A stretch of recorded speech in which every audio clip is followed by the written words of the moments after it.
உன்னை நம்பி வந்தோம் அம்மா தாயே, உன்னை நம்பி வந்தோம் அம்மா.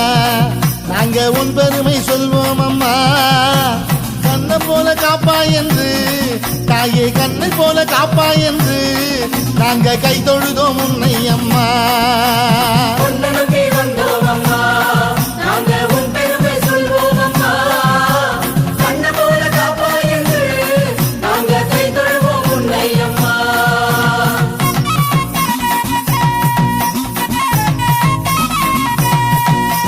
துறவியின் வடிவினிலே அம்மா, துறவியின் வடிவினிலே நிதம் செய்ய போகையிலே துஷ்டனவன் தொல்லை தந்தான், ஒரு துஷ்டனவன் தொல்லை தந்தான். பின் துன்பம் வரும் என மறந்து